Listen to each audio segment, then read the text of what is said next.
စိတ်ပညာအရာတီထားတဲ့တဲ့အချက်5ချက်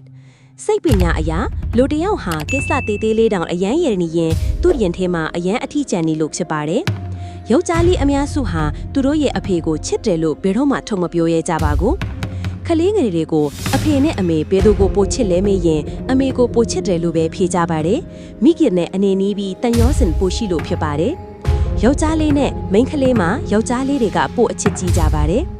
လူတယောက်ကဘာအစားအစာမှစားမဝင်တော့ဘူးဆိုရင်သူစိတ်ဖိစီးနေပြီးပြဿနာတွေနဲ့ကြုံတွေ့နေရလို့ဖြစ်ပါတယ်။စိတ်ပညာအရာလူတယောက်ကစကားကိုနည်းနည်းနဲ့မြန်မြန်ပြောနေရင်သူ့မှာလျှော်ဝှက်ထားတာတွေရှိလို့ဖြစ်ပါတယ်။လူတယောက်မျက်နှာညှိုးနေပြီးမျက်ထောင်တွေနီးနေရင်သူဝမ်းနည်းပြီးငိုထားလို့ဖြစ်ပါတယ်။စိတ်ပညာအရာလူတယောက်ကပုံမှန်ထက်အရန်အိတ်နေတယ်ဆိုရင်သူမပြုံရွှင်လို့ဖြစ်ပါတယ်။လူတယောက်ကမြန်မြန်ရန်လူနေတတ်ရင်အချစ်ခံရတာနီးလို့ဖြစ်ပါတယ်။သူအချစ်တွေပိုလို့နေပါပြီလူတယောက်ကစကားကိုတုံတုံရီရီနဲ့ပြောနေလေဆိုသူစိတ်မလုံမလိနဲ့စိုးရိမ်မှုတွေများနေလို့ဖြစ်ပါတယ်လူတယောက်ကမင်းကိုအမြဲတမ်းပြုံးပြုံးရွှေရွှေနဲ့ဖော်ရွေးဆက်ဆက်နေရင်သူမင်းကိုသဘောကျခင်မနေလို့ပါတယောက်ယောက်ကမင်းရဲ့အဖြူအမူတွေစကားတွေကိုအတူယူပြီးပြောနေတယ်ဆိုရင်မင်းကသူ့အတွက်ဆဲဆောင်မှုရှိလို့ဖြစ်ပါတယ်စိတ်ပညာအရာတိရစ္ဆာန်လေးတွေကိုချစ်တတ်တဲ့သူတွေကကိုချင်းစာဆိုင်နဲ့ကျင်နာတတ်တဲ့နှလုံးသားရှိကြပါတယ်တစ်ပင်ဆိုင်တဲ့ကလေးတွေက